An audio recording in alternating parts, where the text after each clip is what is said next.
So hello everyone, welcome to our channel. আমরা আজ থেকে জিকের যে জিনিসগুলো রয়েছে অর্থাৎ হিস্ট্রি, জিওগ্রাফি, পলিটি এই সমস্ত বিষয়ের টপিক ওয়াইজ আলোচনাগুলো শুরু করছি, ঠিক আছে? তো আজকের আমরা আলোচনা করব মডার্ন ইন্ডিয়া। আমরা শুরু করছি হিস্ট্রির, এরপরে আমরা মেডিভেল ইন্ডিয়া এবং তারপরে অ্যানসিয়েন্ট ইন্ডিয়ার যে হিস্ট্রি সেগুলো সম্পর্কে আলোচনা করব। একটা কথা বলে রাখি, তোমাদের যে সমস্ত পরীক্ষায় জিকে এবং জিএস রিলেটেড যে কোশ্চেনগুলো আসে সেই সমস্ত কম্পিটিটিভ এক্সামের জন্য এই ভিডিওগুলো ইম্পর্টেন্ট হতে চলেছে, ঠিক আছে? এছাড়াও আমাদের ম্যাথের ক্লাস রেগুলারলি আপলোড করা হচ্ছে, সেগুলো যদি না দেখে থাকো তাহলে সেগুলোও তোমরা দেখতে পারো, ঠিক আছে? দেখো, আজকে যেটা আমরা আলোচনা করছি সেটা হচ্ছে দ্য মারাঠা এজ, ঠিক আছে?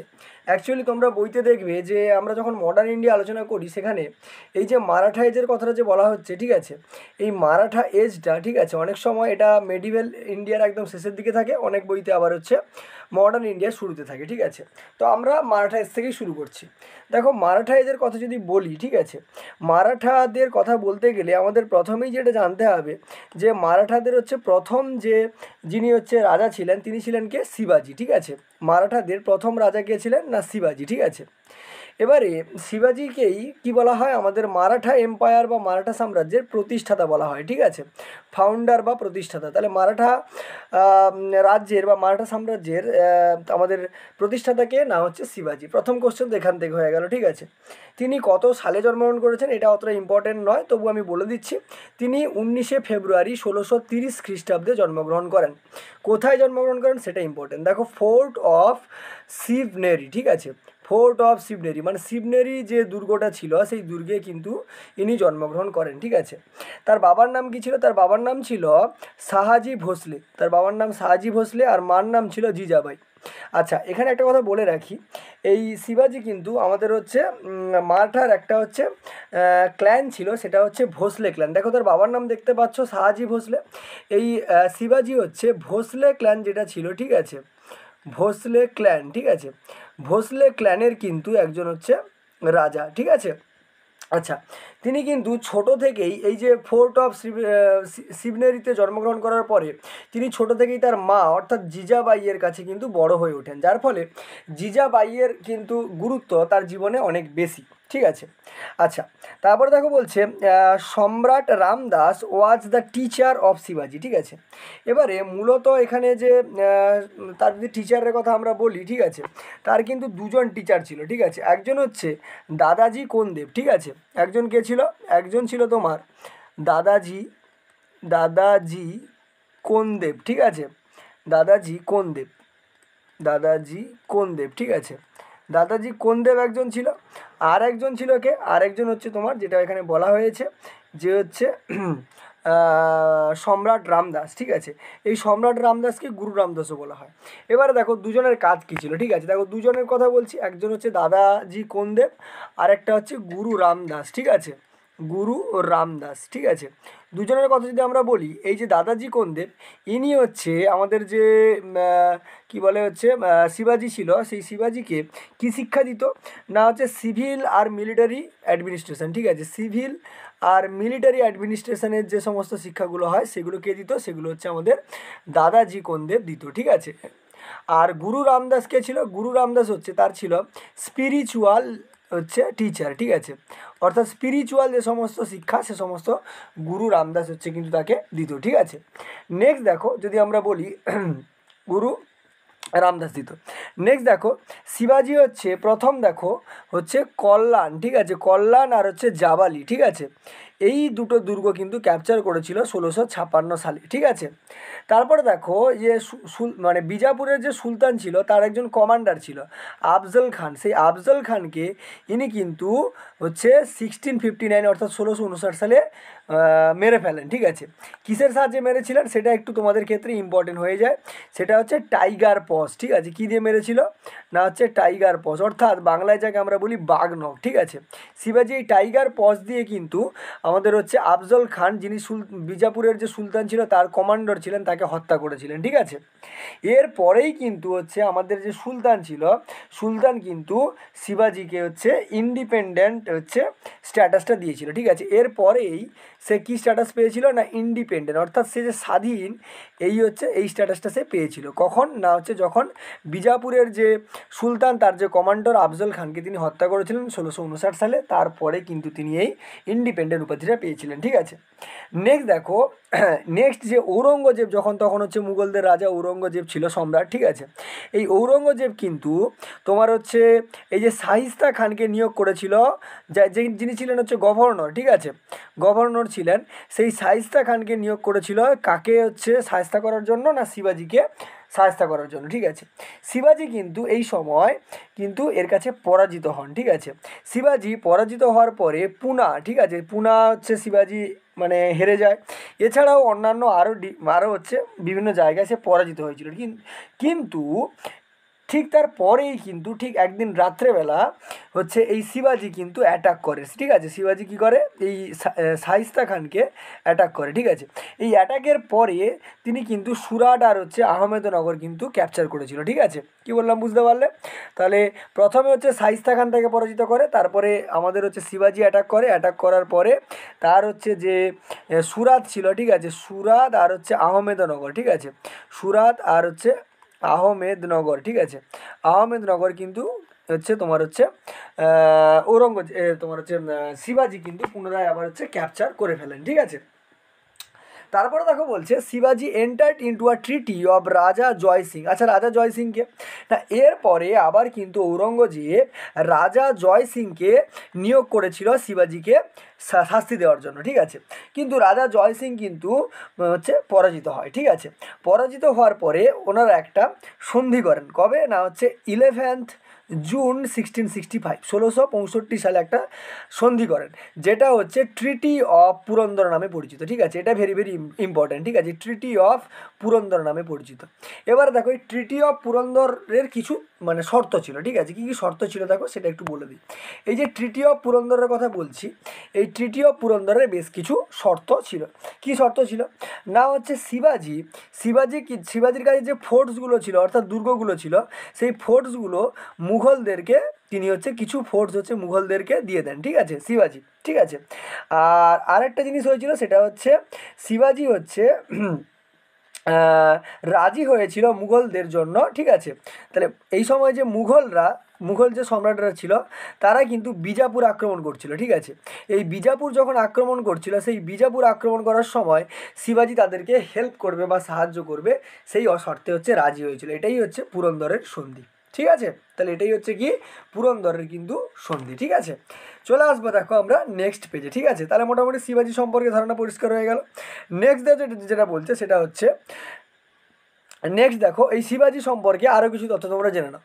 দেখো ঔরঙ্গজেব ইমপ্রিজন্ড শিবাজি। ঠিক আছে, ঔরঙ্গজেব এই শিবাজিকে কিন্তু জেলে বন্দি করেছিল 1666 সালে। মানে ওই ট্রিটি অফ পুরন্দর অনুযায়ী বা পুরন্দরের সন্ধি অনুযায়ী শিবাজি হচ্ছে মুঘলদের ওখানে হচ্ছে যান। ঠিক আছে, এবং তার সঙ্গে ছিল কে, তার সঙ্গে ছিল তার হচ্ছে তার ছেলে। ঠিক আছে, যিনি হচ্ছেন সম্ভাজি। ঠিক আছে, সম্ভাজি। তাহলে সম্ভাজি শিবাজির হচ্ছে পুত্র। এই শিবাজি এবং সম্ভাজি 1666 সালে কোথায় যান না হচ্ছে তোমার হচ্ছে মুঘলদের ওখানে যান। ঠিক আছে, অর্থাৎ দিল্লিতে, মানে অর্থাৎ আগ্রাতে। ঠিক আছে, দিল্লি তো নয়, আগ্রাতে। ঠিক আছে, এই সময় কিন্তু এই যে জয়পুর ভবন নামে একটা জায়গা ছিল, সেখানে ঔরঙ্গজেব তাকে হচ্ছে কী করে, বন্দি করে। ঠিক আছে, কিন্তু ওখান থেকে আবার কিন্তু তিনি হচ্ছে পালিয়ে যান। ঠিক আছে, ওখান থেকে শিবাজি হচ্ছে পালিয়ে যান। ঠিক আছে, পালিয়ে যাওয়ার পরে 1674 সালে, হ্যাঁ, পালিয়ে যাওয়ার পরে তিনি হচ্ছে 1672 সালে, 1674 পরে আসছি, 1672 সালে এখান থেকে চলে যাওয়ার পরে তিনি হচ্ছে 1672 সালে কিন্তু হচ্ছে আক্রমণ করেছিল। ঠিক আছে, 1672 সালে কী করেছিল, আক্রমণ করেছিল মুঘলদেরকে। ঠিক আছে, মুঘলদেরকে আক্রমণ করেছিল এবং তিনি হচ্ছে মুঘলদেরকে কী করেছিলেন, পরাজিত করেছিলেন। ঠিক আছে, ডিফিটস মুঘলদেরকে তিনি কী করেছিলেন, পরাজিত করেছিলেন 1672 খ্রিস্টাব্দে অ্যাটাক করার পরে। ঠিক আছে, আচ্ছা, এই যে যুদ্ধটা সেটা হচ্ছে ব্যাটেল অফ সালহার নামে পরিচিত। এই 1672 যে যুদ্ধটা সেটা হচ্ছে ব্যাটেল অফ সালহার। ঠিক আছে, ব্যাটেল অফ সালহার নামে পরিচিত, ঠিক আছে, সালহার নামে পরিচিত।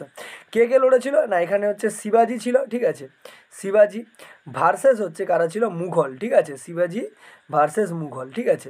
এখানে তাহলে জয়লাভ করেছিল কে না, শিবাজি হচ্ছে জয়লাভ করেছিল, আর এরা হচ্ছে পরাজিত হয়ে গেছিল, ঠিক আছে। তাহলে 1672 খ্রিস্টাব্দে যে যুদ্ধটা হয়েছিল সেটা হচ্ছে ব্যাটেল অফ সালহার নামে পরিচিত, শিবাজি মহারাজ এবং মুঘলদের মধ্যে, যেখানে শিবাজি কিন্তু জয়লাভ করেছিল, ঠিক আছে। আচ্ছা, তারপরে দেখো, তারপরে চলে আসি, শিবাজি কী করেছিল, এখানে জয়লাভ করেছিল। নেক্সট দেখো, শিবাজি জয়লাভ করার পরে 1674 সালে, ঠিক আছে, তিনি হচ্ছেন টাইটেলটা লাভ করেন কি, ছত্রপতি, যেটা আমরা জানি ছত্রপতি শিবাজি মহারাজ বলে আমরা জানি, সেই ছত্রপতি টাইটেলটা কিন্তু 1674 খ্রিস্টাব্দে তিনি লাভ করেছিলেন, ঠিক আছে। আচ্ছা, এর সঙ্গে সঙ্গে তার যে ক্যাপিটালটা হচ্ছে রায়গড়ে ক্যাপিটাল তৈরি করেছিলেন, ঠিক আছে। এর সঙ্গে সঙ্গে তিনি আরও একটা টাইটেল নিয়েছিলেন, সেই, ঠিক আছে, সেই টাইটেলটার নাম কি, সেই টাইটেলটার নাম হচ্ছে হিন্দু ধর্মধারক, ঠিক আছে। কি নাম, বাংলায় লিখে দিচ্ছি, হিন্দু ধর্মধারক, ঠিক আছে, হিন্দু ধর্মধারক। কথার অর্থ হচ্ছে তিনি হিন্দু ধর্মের হচ্ছে প্রোটেক্টার, ঠিক আছে, মানে হিন্দু ধর্মকে যিনি প্রোটেকশান দেবেন, ঠিক আছে, হিন্দু ধর্মধারক আর হচ্ছে ছত্রপতি, এই টাইটেলটা কিন্তু তিনি লাভ করেছিলেন, ঠিক আছে। আচ্ছা, নেক্সট দেখো, পণ্ডিত হচ্ছে কি বলছে, বিশ্বেশ্বর, পণ্ডিত Bishweshwar অ্যালায়েস গঙ্গাভট্ট of Benaras declared him as a ক্ষত্রিয় অ্যান্ড ক্রাউন্ড হিম, ঠিক আছে। তাহলে পণ্ডিত যে বিশ্বেশ্বর ছিল তিনি হচ্ছে, তাকে হচ্ছে গঙ্গাভট্ট নাম দিয়েছিল, ঠিক আছে, বেনারসের গঙ্গাভট্ট, এবং তাকে রাজা হিসাবে, ক্ষত্রিয় রাজা হিসাবে স্বীকার করেছিলেন, ঠিক আছে। আচ্ছা, শিবাজি এন্টার্ড পুনা, মানে পুনাতে শিবাজি গিয়েছিল রাতের বেলা, ঠিক আছে, এবং সাডেনলি হঠাৎ করে শাইস্তা খান তাকে অ্যাটাক করেছিল 1663-তে, এটা আমি আগে বলে দিয়েছি তোমাদেরকে, ঠিক আছে। Shaista Khan panicked and ran away, Shaista Khan এই সময় পালিয়ে গিয়েছিল, ঠিক আছে। হ্যাঁ, তিনি হচ্ছে সুরাত, মানে শিবাজি সুরাত দখল করেছিল 1664-তে, ঠিক আছে। সুরাত আবার 1670 খ্রিস্টাব্দে তিনি পুনরায় আক্রমণ করেছিলেন, ঠিক আছে। তিনি হচ্ছে তার যে অফিসার ছিল, অফিসারদের কিন্তু হচ্ছে স্যালারি দিতেন কি, ক্যাশে, অর্থাৎ নগদে তিনি তাদের হচ্ছে স্যালারি দিতেন, ঠিক আছে। তারপরে দেখো, তার যে রাজ্য পরিচালনার ক্ষেত্রে মিনিস্টার ছিল তাদেরকে বলা হতো অষ্টপ্রধান, ঠিক আছে, অষ্টপ্রধান, মানে এখন যেরকম ধরো তোমাদের মিনিস্টার যা বা মন্ত্রীরা যেরকম থাকে একটা রাজ্যের বা দেশের, ঠিক আছে, সেরকম তার কিছু মিনিস্টার ছিল যাদেরকে আমরা কী নামে চিনি, অষ্টপ্রধান নামে চিনি, ঠিক আছে।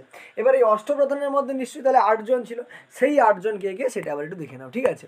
সেই 8 জন দেখো, ফার্স্টে যিনি আছেন তিনি হচ্ছেন পেশোয়া, ঠিক আছে। পরবর্তীকালে দেখবে যে এই মারাঠা সাম্রাজ্যের সমস্ত মানে ক্ষমতা কিন্তু এই পেশোয়াদের হাতে চলে যাবে, ঠিক আছে, সেটা পরে আসছে। আগে দেখো এই যে পেশোয়া, ঠিক আছে, পেশোয়াটাকে না হচ্ছে ইনি হচ্ছেন মিনিস্টার অফ কিং, মানে রাজাদের মধ্যে হচ্ছে মিনিস্টার অফ কিং মানে রাজার হচ্ছে মন্ত্রী। অ্যাকচুয়ালি ইনি হচ্ছে কী নামে পরিচিত ছিল তোমাদেরকে একটু বলে দিই, ইনি হচ্ছেন প্রাইম মিনিস্টার, এখন যেরকম হয় সেরকম প্রাইম মিনিস্টার ছিলেন, ঠিক আছে, প্রাইম মিনিস্টার, ঠিক আছে। প্রাইম মিনিস্টারকে কী বলা হতো না, প্রাইম মিনিস্টারকে আমাদের পেশোয়া বলা হতো, ঠিক আছে। পেশোয়ার আরেকটা নামও আছে, সেটাকে বলা হয় মুখিয়া প্রধান, ঠিক আছে, মুখিয়া প্রধান নামও রয়েছে।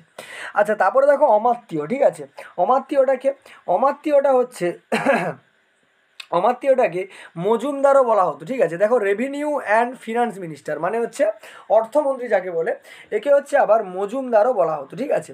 তাহলে এর আরেকটা নাম হচ্ছে মজুমদার, ঠিক আছে, মজুমদার, ঠিক আছে, একে মজুমদারও বলা হতো, ঠিক আছে। আচ্ছা, তারপরে দেখো ওয়াকিয়া নাবিস, ঠিক আছে, ওয়াকিয়া নাবিস বলা হচ্ছে king's day to day operation and the daily proceeding of the court, মানে কোর্টের যে সমস্ত কাজকর্ম ছিল তিনি এগুলো সামালতে মানে করতেন, ঠিক আছে। এনাকে মন্ত্রীও বলা হতো, ঠিক আছে, এনার একটা নাম ছিল, তাকে হচ্ছে মন্ত্রীও এটাও বলা হতো, মন্ত্রী, ঠিক আছে। নেক্সট দেখো সচিব, ঠিক আছে, সচিবকে না, সচিব হচ্ছে head of the royal correspondence, ঠিক আছে, head of the royal correspondence, ঠিক আছে, এনাকে সচিব বলা হতো, হ্যাঁ। আচ্ছা, এর আরেকটাও নাম ছিল, সেটা হচ্ছে শুরু নবিস, ঠিক আছে, শুরু নবিস, ঠিক আছে, এর নাম সুরুনবিসও ছিল, ঠিক আছে। নেক্সট দেখো, নেক্সট যদি আমরা সুরুনবিসের পরে চলে আসি, 1 মিনিট, সুরুনবিসও ছিল। নেক্সট দেখো, দেখো সামন্ত আর হচ্ছে দাবির। দেখো ফরেন মিনিস্টার মানে বিদেশ মন্ত্রী যাকে বলা হতো, ঠিক আছে, সামন্ত আর হচ্ছে দাবির বলা হতো, ঠিক আছে, ইনি হচ্ছেন বিদেশ মন্ত্রী। তারপরে দেখো সেনাপতি অর সার ই নৌবত, ঠিক আছে, ইনি হচ্ছে মিলিটারি রিক্রুটমেন্ট, অর্গানাইজেশন, লজিস্টিক এগুলো দেখাশোনা করতেন। তারপরে দেখো পণ্ডিত রাও, ঠিক আছে, পণ্ডিত রাও কে ছিলেন হেড অফ রিলিজিয়াস অ্যাফেয়ার্স, মানে ধার্মিক যে সমস্ত জিনিসগুলো ছিল তার হচ্ছে প্রধান ছিলেন কে, পণ্ডিত হচ্ছে রাও। তারপরে দেখো এই যে চিফ জাস্টিসের কথা বলছে, চিফ জাস্টিস হচ্ছে ন্যায়াধীশ, ঠিক আছে, ন্যায়াধীশকে কী বলা হতো, চিফ জাস্টিস বলা হতো, ঠিক আছে। এই ন্যায়াধীশকে চিফ জাস্টিস কেন বলা হতো না, ইনি হচ্ছেন অ্যাডমিনিস্ট্রেশনস অফ জাস্টিস, জাস্টিসের সমস্ত কিছু দেখাশোনা করতেন, তাহলে তাকে ন্যায়াধীশ বলা হতো। তাহলে দেখো আমাদের যে 8জন যে হলো তার নাম কীগুলো হলো, একজন হচ্ছে পেশোয়া, ঠিক আছে, অমাত্য, পেশোয়া মানে কি, যারা হচ্ছে প্রাইম মিনিস্টার এক কথায়, অমাত্য মানে যে রেভিনিউ মিনিস্টার, ওয়াকিয়া নাভিসকে না হচ্ছে কোর্টের যে সমস্ত কাজ সে ওয়াকিয়া নাভিস করতো। সচিব কে ছিল, সচিব ছিল head of the royal correspondence. সামন্তর দাবির কারা ছিল, এটা ফরেন মিনিস্টার। সেনাপতি তো জানোই তোমরা, সেনা সংক্রান্ত। আর পণ্ডিত রাও হচ্ছে রিলিজিয়াস অ্যাফেয়ার্সের। আর ন্যায়াধীশ হচ্ছে চিফ জাস্টিস, ঠিক আছে, ন্যায়াধীশকে চিফ জাস্টিস। নেক্সট দেখো যে পেজটায় চলে আসবো, সেটা হচ্ছে শিবাজির হচ্ছে পরের যে সাকসেসর যারা ছিল তাদের সম্পর্কে, ঠিক আছে। শিবাজি 1680 খ্রিস্টাব্দে কিন্তু মারা যান, ঠিক আছে, শিবাজি 1680 খ্রিস্টাব্দে মারা যান, ঠিক আছে। এবারে দেখো শিবাজি মারা যাওয়ার পরেই, ঠিক আছে, ওই সিংহাসন দখল নিয়ে সম্ভাজি আর রাজারামের মধ্যে গণ্ডগোল শুরু হয়। কার কার মধ্যে, এই যে সম্ভাজি আর রাজারামের মধ্যে গণ্ডগোল শুরু হয়, ঠিক আছে। শেষ পর্যন্ত সম্ভাজি কিন্তু শিবাজির পুত্র, সম্ভাজি কিন্তু সিংহাসনে বসেন, ঠিক আছে, সিংহাসনে বসেন 1680 থেকে 1689, অর্থাৎ 9 বছর ধরে ইনি হচ্ছে শাসন ব্যবস্থা পরিচালনা করেছিলেন, ঠিক আছে। আচ্ছা, এখানে আরেকটা কথা বলে রাখি যে এই সময় কিন্তু এই সম্ভাজি মহারাজের কাছে একজন এসেছিলেন হচ্ছে আশ্রয়ের জন্য, তিনি হচ্ছেন প্রিন্স আকবর, ঠিক আছে। কে এসেছিলেন না হচ্ছে প্রিন্স আকবর, ঠিক আছে, প্রিন্স আকবর। এই প্রিন্স আকবর কে ছিল, প্রিন্স আকবর হচ্ছে হচ্ছে ঔরঙ্গজেবের রিবেলিয়াস সন, মানে বিদ্রোহী হচ্ছে পুত্র ছিল ঔরঙ্গজেবের, যার ফলে ঔরঙ্গজেব কিন্তু এই সম্ভাজি মহারাজের মানে যেহেতু প্রিন্স আকবরকে সম্ভাজি মহারাজ হচ্ছে আশ্রয় দিয়েছিল, ঔরঙ্গজেব কিন্তু তার রাজ্য আক্রমণ করেছিল। এবং এই সময় কিন্তু ঔরঙ্গজেব তোমার সম্ভাজি হচ্ছে মহারাজ পরাজিত হয়। পরাজিত হওয়ার পরে এই সিংহাসন যখন খালি, তখন রাজা রাম এসে সেই সিংহাসনে বসে পড়েন, ঠিক আছে, রাজারাম কিন্তু বসে পড়েন। রাজারাম 1689 থেকে, আচ্ছা সালটা এখানে বলে দিচ্ছি, 1689 থেকে 1700 সাল পর্যন্ত, ঠিক আছে, প্রায় 11 থেকে 12 বছর মানে শাসন ব্যবস্থা পরিচালনা করেছিলেন, ঠিক আছে, বোঝা গেল। এই রাজারামকেও কিন্তু আবার কে মেরে ফেলে, ওই ঔরঙ্গজেবই মেরে ফেলে, ঠিক আছে, সম্ভাজি মহারাজকে ঔরঙ্গজেব মেরে ফেললে রাজারামকেও ঔরঙ্গজেব মেরে ফেলে, ঠিক আছে, এই দেখো মেরে ফেলে। তারপরে দেখো এই রাজারামের পরে কে সিংহাসনে বসেন, তিনি হচ্ছেন তারাবাই, ঠিক আছে, কে সিংহাসনে বসেন, তারাবাই। অ্যাকচুয়ালি তারাবাই কিন্তু বসেনি, তার হচ্ছে একজন তোমার হচ্ছে ইনফ্যান্ট সন ছিল, মানে তার একজন তারাবাইয়ের একজন পুত্র ছিল, পুত্রের নাম হচ্ছে শিবাজি সেকেন্ড, ঠিক আছে, পুত্রের নাম কি ছিল, শিবাজি সেকেন্ড, ঠিক আছে, শিবাজি সেকেন্ড। এই শিবাজি সেকেন্ড কিন্তু সিংহাসনে বসেছিল, এই যেখানে লেখা আছে তারাবাই 4 years old সন শিবাজি সেকেন্ড। এবার দেখো 4 বছরের শিশু শিবাজি সেকেন্ড, সে কী শাসন ব্যবস্থা পরিচালনা করবে, তার জন্য অ্যাকচুয়ালি তারাবাই শাসন ব্যবস্থা পরিচালনা করতো, শুধু সিংহাসনে হচ্ছে শিবাজি সেকেন্ড বসতেন, ঠিক আছে। নেক্সট যিনি এসেছিলেন তিনি হচ্ছেন সাহুজি, ঠিক আছে, নেক্সট 4 নম্বরে কে এসেছিলেন, সাহুজি। এবার সাহুজিকে না এই মারাঠা পাওয়ার কিন্তু এই সাহুজির আমলে কিন্তু কিছুটা হলেও এক্সপ্যান্ড করেছিল, মানে ছড়িয়ে পড়েছিল, ঠিক আছে, বোঝা গেল কি বললাম। আচ্ছা এই আচ্ছা তারাবাইয়ের কথা বলি, শাহাজি কখন এলো না হচ্ছে 1700 সালে হচ্ছে তোমার কে বসলো, তারাবাই বসলো, 1700 সালে রাজারাম পরাজিত হলো, ইনি হচ্ছেন 1700 তারাবাই বা হচ্ছে শিবাজি সেকেন্ড যদি আমি বলি, ইনি 1700 সালে সিংহাসনে বসলেন, ঠিক আছে, বোঝা গেল। তারপরে 1700 থেকে 1707 পর্যন্ত সিংহাসনে ছিলেন, তারপরে শাহুজি কিন্তু 1707 সালে সিংহাসনে বসেন, ঠিক আছে, 1707 সালে সিংহাসনে বসেন, ঠিক আছে। তারপরে ধীরে ধীরে হচ্ছে এই 1700 মোটামুটি সাতের কিছু সময় পরে, অর্থাৎ তিনি 1707 থেকে 1713 পর্যন্ত এরকম ছিলেন। এবার এর পরেই কিন্তু ধীরে ধীরে তোমার হচ্ছে এই যে এর পরবর্তী আরও তোমার হচ্ছে রাজা ছিল, কিন্তু তারা সব কিন্তু কিসে পরিণত হয়, ভার্চুয়াল রুলারে পরিণত হয়। ভার্চুয়াল রুলার মানে কি, যারা হচ্ছে নামে শাসন করছে, ঠিক আছে, কি বললাম বুঝতে পারলে, যারা হচ্ছে নামে শাসন করতো ভার্চুয়াল রুলারে পরিণত হয়, মানে নামে রাজা হিসাবে আছে, কোনো কাজ নেই, ঠিক আছে। কারা শাসন ব্যবস্থা পরিচালনা করতো, পেশোয়া, ঠিক আছে, পেশোয়ারা শাসন ব্যবস্থা পরিচালনা করছিল। আচ্ছা, পেশোয়া এক্ষুনি তোমাদেরকে বলছিলাম, পেশোয়া হচ্ছে প্রাইম মিনিস্টার বা প্রধানমন্ত্রী যিনি ছিলেন, তারাই কিন্তু অ্যাকচুয়ালি শাসন ব্যবস্থা হাতে নিয়ে নিয়েছিল, শুধুমাত্র ভার্চুয়াল রুলার হিসাবে এরা হচ্ছে সিংহাসনে বসেছিল, ঠিক আছে। নেক্সট দেখো, নেক্সট যেটা চলে আসবো যে আফটার শিবাজির ডেথ, শিবাজির হচ্ছে মারা যাওয়ার পরে সেই কেমনভাবে কী ঘটনাগুলো ঘটেছিল সেগুলো একটু আলোচনা করব, ঠিক আছে। দেখো, শিবাজি মারা যাওয়ার পরে, ঠিক আছে, এই যে পেশোয়াদের হাতে মানে শাসন ব্যবস্থাটা চলে এসেছিলো, যেটা তোমাকে আমি বললাম এর আগে, ঠিক আছে। আচ্ছা, দেখো, পেশোয়া চিত্তপবন, ঠিক আছে, was from a Brahmin family who serve শিবাজিজ সাকসেসর, ঠিক আছে। তাহলে প্রথম হচ্ছে চিত্তপবন, ঠিক আছে, চিত্তপবন, ঠিক আছে। ডিউরিং দ্য মারাঠা পিরিয়ড, এই দেখো সরঞ্জামি সিস্টেম, ঠিক আছে, Saranjami system was related to land revenue administration, ঠিক আছে, সরঞ্জামি সিস্টেম।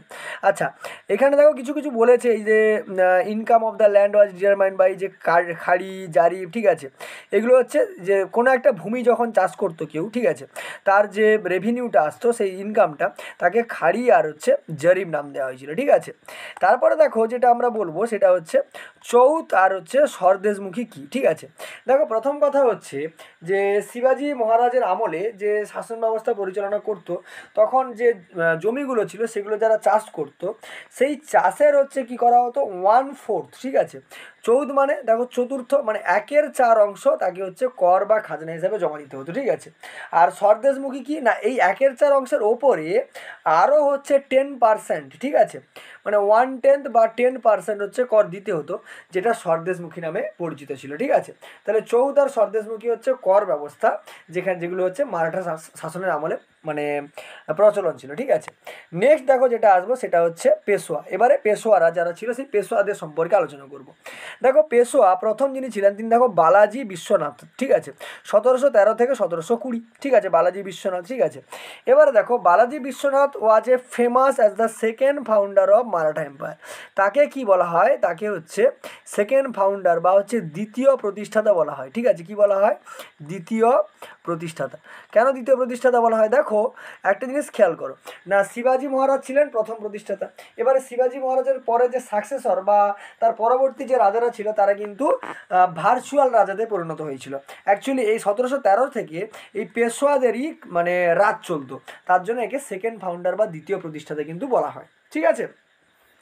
আচ্ছা, এই বাজিরাও বিশ্বনাথ সম্পর্কে আরও কিছু কথা তোমাদেরকে আমি বলি, ঠিক আছে। সেগুলো হচ্ছে এই যে বাজিরাও তোমার হচ্ছে বিশ্বনাথ, ঠিক আছে, ইনি হচ্ছেন একটা টাইটেল নিয়েছিলেন, ইনি যে টাইটেলটা নিয়েছিলেন সেটা হচ্ছে সেনাকর্তা, ঠিক আছে। সেনাকর্তা মানে কি, যিনি সেনাদের মধ্যে প্রধান, এই সেনাকর্তা টাইটেলটা কিন্তু বাজিরাও বিশ্বনাথ নিয়েছিলেন, ঠিক আছে। বোঝা গেল কি বললাম। তারপরে দেখো, তিনি হচ্ছে সৈয়দ ব্রাদার্স যে ছিলেন, সে সৈয়দ ব্রাদার্সের সঙ্গে একটা করেছিলেন, মানে হচ্ছে কি করেছিলেন না, হচ্ছে একটা ট্রিটি বা হচ্ছে সন্ধি করেছিলেন, ঠিক আছে। কাদের সঙ্গে না, সৈয়দ ব্রাদার্স, ঠিক আছে, কে না হচ্ছে সৈয়দ ব্রাদার্স, ঠিক আছে, সৈয়দ ব্রাদার্স বা সৈয়দ ভাইদের সঙ্গে তিনি একটা ট্রিটি কিন্তু করেছিলেন। আচ্ছা, সৈয়দ ব্রাদার বলতে কাদের কথা বলা হচ্ছে, সৈয়দ ব্রাদার বলতে এখানে দুজন ছিল, ঠিক আছে। কজন ব্যক্তি ছিল, দুজন, ঠিক আছে। কে কে ছিল সেটা তোমাদেরকে বলি, ঠিক আছে। সৈয়দ ব্রাদার্সের মধ্যে দুজন ব্যক্তি ছিল, কে কে ছিল না, সৈয়দ ব্রাদার্সের মধ্যে আবদুল্লাহ খান ছিল। দেখো, এখানে সৈয়দ ব্রাদার্স বলছে মানে সৈয়দের কোনো কিন্তু সম্পর্ক নেই, এটাই হচ্ছে পরীক্ষায় ভুল হয়ে যায়, ঠিক আছে। সৈয়দ ব্রাদার দুজন, ঠিক আছে, আবদুল্লাহ খান, ঠিক আছে, আবদুল্লাহ খান অ্যান্ড হচ্ছে হুসেন খান, ঠিক আছে, আবদুল্লাহ খান এবং হচ্ছে হুসেন খান। তাহলে আবদুল্লাহ খান এবং হুসেন খান এই দুই ভাই কিন্তু সৈয়দ ব্রাদার্স নামে পরিচিত, ঠিক আছে। তাহলে সৈয়দ ব্রাদার্সের সঙ্গে যে ট্রিটিটা বা এগ্রিমেন্ট করেছিল একটা, ঠিক আছে, কি করেছিল, এগ্রিমেন্ট করেছিল, ঠিক আছে, এগ্রিমেন্ট করেছিল। আচ্ছা, সেই এগ্রিমেন্টে ছিলটা কি তোমাদেরকে বলি। সেই এগ্রিমেন্টে ছিল যে যে মুঘল এম্পেরিয়র যে তখন মানে মুঘল সম্রাট যে আছে, অর্থাৎ মুঘল সম্রাট যে যিনি ছিলেন, মুঘল সম্রাট কে ছিলেন? ফারুকসিয়র, ঠিক আছে। মুঘল সম্রাট ফারুকসিয়র তখন সিংহাসনে বসে আছেন। মুঘল সম্রাট ফারুকসিয়র যে ছিলেন, সেই ফারুকসিয়র হচ্ছে এই তোমার হচ্ছে বালাজি বিশ্বনাথকে একটা টাইটেল দিয়েছিল, ঠিক আছে, একটা টাইটেল দিয়েছিল। সেই টাইটেলটা কি? তিনি টাইটেলটা দিয়েছিলেন কিং অফ স্বরাজ্য, ঠিক আছে, কিং অফ স্বরাজ্য। এই টাইটেলটা কিন্তু দিয়েছিল কিং অফ স্বরাজ্য, ঠিক আছে। বোঝা গেল কি বললাম, ঠিক আছে। আচ্ছা, তিনি হচ্ছে পরবর্তীকালে এই যে হচ্ছে আমাদের বালাজি বিশ্বনাথন, ইনি কিন্তু এই সৈয়দ ব্রাদার্সদেরকে হেল্প করেছিলেন কি করতে? ফারুকসিয়রকে সিংহাসন থেকে সরিয়ে ফেলতেও কিন্তু হেল্প করেছিলেন, ঠিক আছে। আচ্ছা, নেক্সট যিনি আছেন দেখো, তিনি হচ্ছে পেশোয়া বাজিরাও ফার্স্ট, 1720 থেকে 1740 পর্যন্ত, ঠিক আছে। আচ্ছা, তিনি সব থেকে কিন্তু বেস্ট হচ্ছে মারাঠা জেনারেল নামে পরিচিত, মানে সব থেকে বেস্ট, ঠিক আছে, বেস্ট ছিলেন, মানে সব যত পেশোয়া ছিল তাদের মধ্যে ইনি ছিলেন সব থেকে মানে কি বলবো, উন্নত, ঠিক আছে। আচ্ছা, তিনি হচ্ছে তার আমলেই, ঠিক আছে, তার আমলেই প্রথম কিন্তু মুঘলরা পেশোয়ারা হচ্ছে চৌথ, যেটা এক্ষুনি বলছিলাম, চৌথ যে কর সিস্টেমটা, সেটা কিন্তু মানে পেতে আরম্ভ করে, ঠিক আছে। আগে এই চৌথটা কিন্তু মুঘলরা পেত, ঠিক আছে। হ্যাঁ, মানে এই তোমার হচ্ছে পেশোয়া বাজিরাও ফার্স্ট থেকে কিন্তু এরা মুঘলরা না পেয়ে এরা নিজেরাই হচ্ছে সেই চৌথটা গ্রহণ করতে আরম্ভ করে, ঠিক আছে। আচ্ছা, তারপরে দেখো তিনি হচ্ছেন মালওয়া, গুজরাটের যে মালওয়া রিজিয়ন, সেটা 1733 সালে কিন্তু দখল করে নেন, ঠিক আছে। বোঝা গেল। নেক্সট দেখো যিনি চলে আসি, তিনি হচ্ছেন বালাজি বাজিরাও, ঠিক আছে, 1740 থেকে 1761 পর্যন্ত, ঠিক আছে। এবার এই বালাজি বাজিরাও বা নানা সাহেব যাকে আমরা বলি, এর আরেকটা নাম আছে নানা সাহেব, ঠিক আছে। এবারে তার পিরিয়ডের সময় এই যে চৌথ আর যে স্বদেশমুখী ছিল, সেটা হচ্ছে রিমুভ করে দেওয়া হয়, দক্ষিণ অংশ থেকে কী করা হয়? রিমুভ করে দেওয়া হয়, ঠিক আছে। আর এর আমলে আরেকটা বড় ঘটনা ঘটেছিল, সেটা হচ্ছে থার্ড ব্যাটেল অফ পানিপথ, ঠিক আছে, মানে পানিপথের তৃতীয় যুদ্ধ, ঠিক আছে। থার্ড ব্যাটেল অফ পানিপথ এর আমলেই ঘটেছিল, ঠিক আছে। কার আমলে? নানা সাহেব বা বালাজি বাজিরাওর আমলে। আচ্ছা, থার্ড ব্যাটেল অফ পানিপথে ঘটনাটা কী ঘটেছিল? এই থার্ড ব্যাটেল অফ পানিপথে হ্যাঁ মারাঠা এবং আহমেদ শাহ আবদালির সঙ্গে ঘটেছিল, ঠিক আছে। মারাঠা আর কে? আহমেদ শাহ আবদালি, ঠিক আছে। আর এতে এই যুদ্ধতে হচ্ছে নানা সাহেব হচ্ছে মারা যান, বা হচ্ছে বালাজি বাজিরাও কিন্তু মানে মারা যান, ঠিক আছে। নেক্সট দেখো মাধব রাও ফার্স্ট, 1761 থেকে 1772, ঠিক আছে। আচ্ছা, এগুলো এখান থেকে আর বেশি কিছু মনে রাখার দরকার নেই, শুধু সালগুলো মনে রাখবে। তারপর নারায়ণ রাও, রঘুনাথ রাও, হ্যাঁ, মাধব, রবনারায়ণ, তারপরে বাজিরাও সেকেন্ড, ঠিক আছে। এখানেই এসে পেশোয়াদের মানে কাহিনী শেষ, ঠিক আছে। তারপরে যেটা আমরা চলে আসবো সেটা হচ্ছে the decline and disintegrations of Mughal empire, মানে মুঘল এম্পায়ারটা মানে কোন সময় গিয়ে একদম ডিসইন্টিগ্রেট করে যায়। আচ্ছা, এটা পড়ার আগে তোমাদেরকে যেটা জানতে হবে সেটা বলি, যে লেটার মুঘল সম্পর্কে একটু জেনে নাও, ঠিক আছে। লেটার মুঘল মানে কি? যারা পরবর্তী মুঘল সাম্রাজ্যের পরবর্তী যে রাজাগুলো ছিল, ঠিক আছে, মানে ঔরঙ্গজেবের কাছে ফার্স্ট যে মুঘল পিরিয়ড সেটা শেষ, ঠিক আছে। তারপরে যে সমস্ত সম্রাটরা ছিল তারা লেটার মুঘল এম্পেরিয়ার্স নামে পরিচিত, ঠিক আছে। এবার লেটার এম্পেরিয়ার মুঘল যদি আমাদের এদের কথা বলি, তাহলে ফার্স্ট যিনি আসবেন তিনি হচ্ছে বাহাদুর শাহ ফার্স্ট। তিনি দেখো শাহ-ই বেখাবার নামে পরিচিত, 1707 থেকে 1712 সাল পর্যন্ত সিংহাসনে ছিলেন 5 বছর। তারপরে দেখো জাহানদার শাহ, ঠিক আছে, ডিসলিট ফুল বলা হয়। তারপরে ফারুকসিয়র, ইনি ইম্পর্টেন্ট। তারপরে মোহাম্মদ শাহ, যার নাম রঙ্গিলা। তারপরে আহমেদ শাহ আলমগীর সেকেন্ড, যিনি আজাউদ্দিন নামে পরিচিত, আজিজুদ্দিন। শাহ আলম সেকেন্ড, এটা হচ্ছে আলীগড় নামে পরিচিত, আকবর সেকেন্ড। তারপরে ছিল কে? বাহাদুর শাহ জাফর, ঠিক আছে। এবারে বলছে দেখো ফারুকসিয়র ওয়াজ সাকসিডেড বাই রফি উদ্দরজরাত, ঠিক আছে, ফেব্রুয়ারি 1792 টু জুন 1719, ঠিক আছে। আচ্ছা, এবারে দেখো এদের সম্পর্কে একটু জেনে নিই, ঠিক আছে। প্রথম কথা দেখো, প্রথমে যিনি আছেন তিনি হচ্ছেন বাহাদুর শাহ বা শাহ-ই বেখাবার, 1707 থেকে 1712 সাল পর্যন্ত ইনি কিন্তু সিংহাসনে ছিলেন, ঠিক আছে। এবারে দেখো বাহাদুর শাহের কথা যদি বলি, বাহাদুর শাহ সম্পর্কে বেশ কিছু তথ্য তোমাদেরকে জানতে হবে। এই বাহাদুর শাহের রিয়াল নেম কী ছিল সেটা একবার জেনে নাও, ঠিক আছে। বাহাদুর শাহের যে রিয়াল নেম ছিল সেই রিয়াল নেমটা ছিল কি না হচ্ছে মুয়াজ্জাম। কী ছিল রিয়াল নেম? আচ্ছা আমি লিখে দিই রিয়াল নেম, ঠিক আছে। রিয়াল নেম, রিয়াল নেম যেটা ছিল সেটা হচ্ছে কি, রিয়াল নেম হচ্ছে কি, রিয়াল নেম ছিল মুয়াজ্জাম, ঠিক আছে। রিয়াল নেম কি ছিল? মুয়াজ্জাম, ঠিক আছে। তাহলে বাহাদুর শাহের প্রকৃত নাম কি না হচ্ছে মুয়াজ্জাম, ঠিক আছে। আচ্ছা তিনি সিংহাসনে বসেছিলেন বাহাদুর শাহ নাম নিয়ে, ঠিক আছে। তারপরে দেখো তাকে তার আরও একটা নাম ছিল, ঠিক আছে, তার আর একটা নাম ছিল, তার আরেকটা নাম হলো শাহ আলম ফার্স্ট, ঠিক আছে। তার একটা নাম কি ছিল? শাহ আলম ফার্স্ট, ঠিক আছে। তাহলে তার রিয়েল নেম বা প্রকৃত নাম ছিল হচ্ছে মুয়াজুদ্দিন বলছি মুয়াজ্জাম, ঠিক আছে। আচ্ছা নেক্সট দেখো তার হচ্ছে তিনি শাহ আলম ফার্স্ট এই নামটাও তিনি নিয়েছিলেন, শাহ আলম ফার্স্ট, ঠিক আছে। আচ্ছা আর কি জানতে হবে? তিনি হচ্ছেন প্রথম হচ্ছে প্যাসিফিস্ট পলিসি, ঠিক আছে, প্যাসিফিস্ট পলিসি নিয়ে আসেন। প্যাসিফিস্ট পলিসি মানে কি?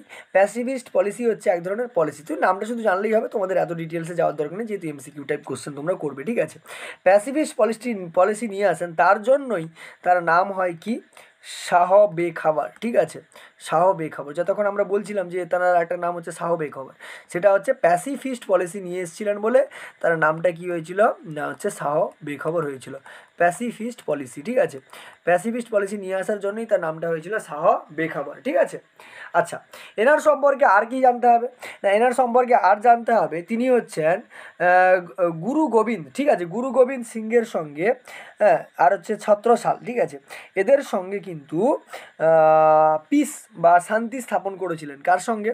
গুরু গোবিন্দ সিং, ঠিক আছে, গুরু গোবিন্দ সিং, গুরু গোবিন্দ সিং, ঠিক আছে, গুরু গোবিন্দ সিং অ্যান্ড হচ্ছে কে না হচ্ছে ছত্রসাল, ঠিক আছে, ছত্রসাল, এদের সঙ্গে পিস এগ্রিমেন্ট করেছিলেন, ঠিক আছে, ঠিক আছে। এখান থেকে তিনি সারদেশমুখী, হ্যাঁ, মারাঠাদের স্বরদেশমুখীটা দিয়ে দিয়েছিলেন, আর হচ্ছে সাহুকে রিলিজ করে দিয়েছিলেন, তিনি সাহুকে হচ্ছে ধরে রেখেছিলেন, ঠিক আছে, সাহুকে কিন্তু পরবর্তীকালে তিনি রিলিজ করে দেন, ঠিক আছে।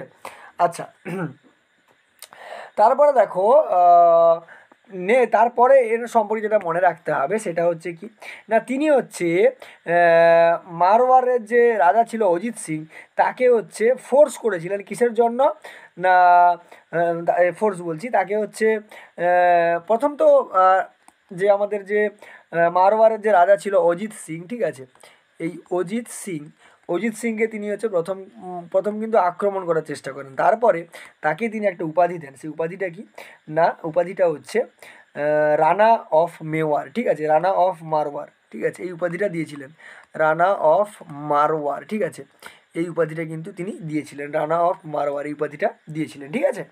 আচ্ছা তিনি কিন্তু বান্দা বাহাদুরকে লোহগড়ে পরাজিত করেছিলেন, ঠিক আছে। তিনি কাকে পরাজিত করেছিলেন? ডিফিটেড বান্দা বাহাদুর, ঠিক আছে, বান্দা বাহাদুর, তিনি বান্দা বাহাদুরকে পরাজিত করেছিলেন, ঠিক আছে। কোথায় পরাজিত করেছিলেন না হচ্ছে লোহগড়ে, ঠিক আছে, লোহগড়ে হচ্ছে পরাজিত করেছিলেন বান্দা বাহাদুরকে, ঠিক আছে। আচ্ছা তিনি কিন্তু জিজিয়া করটা যে ছিল, ঠিক আছে, জাজিয়া করটা বা জিজিয়া কর যেটা বলতে পারো, সেই জাজিয়া করটা যে ছিল সেটাই কিন্তু তিনি তুলতে পারেননি, ঠিক আছে, জাজিয়া যে করটা ছিল সেটার অ্যাবলিশমেন্ট কিন্তু তিনি ঘটাতে পারেননি, ঠিক আছে। তিনি মিউজিককে খুব ভালোবাসতেন, অর্থাৎ মিউজিকটাকে খুব সাপোর্ট করতেন, ঠিক আছে। তাহলে এনার সম্পর্কে এইটুকু তথ্য তোমাদেরকে জেনে রাখতে হবে, ঠিক আছে। তারপরে যেটা আমরা চলে আসবো তিনি হচ্ছে আমাদের জাহাঙ্গীর শাহ, ঠিক আছে, যাকে আমরা ডিজলিউট ফুল নামে চিনি, তিনি 1712 থেকে 1713 সাল পর্যন্ত শাসন ব্যবস্থা পরিচালনা করেছিলেন, ঠিক আছে। এবারে জাহাঙ্গীর শাহ যে successor of Bahadur Shah first, ঠিক আছে, বাহাদুর শাহের পরে তিনি সিংহাসনে বসেছিলেন, তিনি এনাকে একজন সাহায্য করেছিল, ঠিক আছে, তিনি কে সাহায্য করেছিল না, জুলফিকার খান, ঠিক আছে। এই তোমাদের হচ্ছে যে জাহাঙ্গীর শাহ, এই জাহাঙ্গীর শাহকে সাহায্য করেছিল কে না, জুলফিকার খান, ঠিক আছে, এনাকে হেল্প করেছিল জুলফিকার খান, ঠিক আছে, জুলফিকার খান, জুলফিকার খান সাহায্য করেছিল সিংহাসনে বসার জন্য, ঠিক আছে। এই জুলফিকার খানটাকে, না এই জুলফিকার খান হচ্ছে তৎকালীন সময়ে ইরানিয়ান যে শাসকরা ছিল তাদের মধ্যে একজন শক্তিশালী হচ্ছে শাসক, ঠিক আছে। জুলফিকার খান সিংহাসনে বসার জন্য কিন্তু সাহায্য করেছিল এনাকে, ঠিক আছে। আচ্ছা, আর কি মনে রাখতে হবে, তিনি ছিলেন হচ্ছে ফার্স্ট পাপেট মোগল এম্পেরিয়ার, ঠিক আছে। কি বলা হচ্ছে, তিনিই ছিলেন ফার্স্ট পাপেট, পাপেট মানে হচ্ছে পুতুল, ঠিক আছে, পাপেট এম্পেরর, ঠিক আছে। মানে তিনিই কিন্তু প্রথম মুঘল এম্পেরর যিনি হচ্ছে পুতুলের মতো কাজ করতেন, মানে তাকে সিংহাসনে তিনি বসে থাকতেন, তার বদলে হচ্ছে এই যে জুলফিকার খান এরা হচ্ছে শাসন ব্যবস্থা পরিচালনা করতো, ঠিক আছে। আচ্ছা, আর তিনি হচ্ছেন মহারাজা, তাকে হচ্ছে মহারাজা টাইটেল দেওয়া হয়েছিল, ঠিক আছে। কি টাইটেল দেওয়া হয়েছিল, মহারাজা টাইটেল দেওয়া হয়েছিল। কে দিয়েছিল, না হচ্ছে তোমার হচ্ছে অজিত সিং, ঠিক আছে। অজিত সিং তাকে কি টাইটেল দিয়েছিল, মহারাজা টাইটেল দিয়েছিল, ঠিক আছে। তিনি হচ্ছে জাজিয়াটার হচ্ছে জাজিয়া কর যেটা ছিল সেই জাজিয়াটা হচ্ছে অ্যাবলিস্ট করে দিয়েছিলেন, ঠিক আছে। মানে জাজিয়া কর তিনি হচ্ছে কি করেছিলেন, তুলে দিয়েছিলেন, ঠিক আছে। বোঝা গেল, বোঝা গেল। তাহলে আজকে ক্লাসে মোটামুটি এই পর্যন্ত রাখছি, কারণ ক্লাসগুলো বড় হয়ে যাবে। নেক্সট ক্লাসে আমরা